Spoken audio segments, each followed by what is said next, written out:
एक बार रावण ने सभी देवताओं को जीतकर मदांध हो संध्या कर रहे बाली को पीछे से जाकर पकड़ लिया।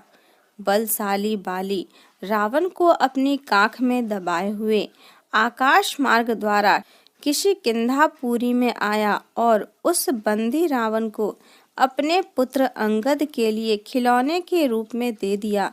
रावण के गले में रस्सी बांधकर अंगद ने उसे नगर में घुमाना शुरू कर दिया।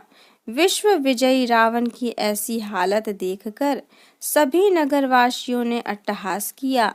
जनता कहने लगी, अरे देखो तो सही, यह विश्व विजेता रावण आज राजकुमार द्वारा सड़कों पर घुमाया जा रहा है। पुरवासियों की बात से रावण बहुत ही लज्जित होकर सांसें लेने लगा। उसका दर्प चूर हो गया। उसने अपने नाना पुलस्त्य मुनि का स्मरण किया।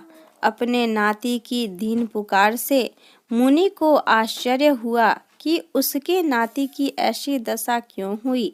अत्यंत गर्व करने से देव दानव मनुष्य आदि सभी का पतन अवश्यम भावी होता है।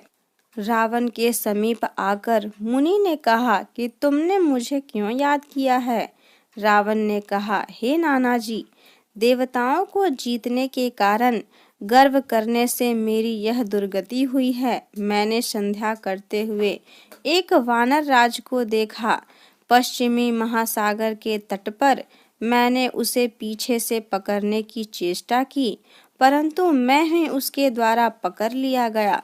मुझे उसने यहाँ लाकर गले में रस्सी बांधकर अपने लड़के को खेलने के लिए दे दिया। इस दुर्गति को देखकर नगरवासी मेरी हंसी उड़ाते हैं। हे देव, इसी चिंता में मैं व्याकुल रहता हूँ।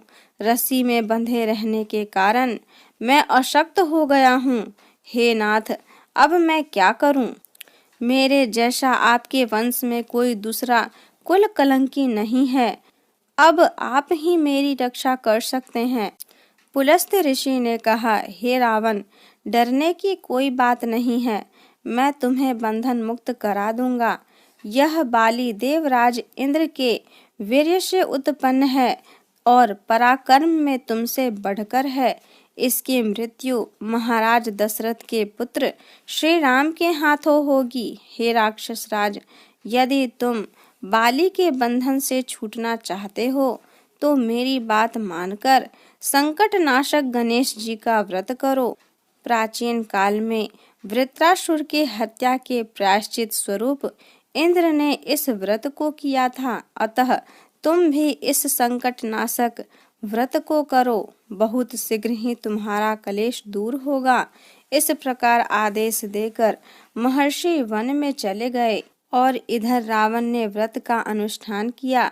हे देवी, इस व्रत के प्रभाव से रावण तत्काल ही बंधन रहित हो गया और सुखपूर्वक अपना राज्य करने लगा।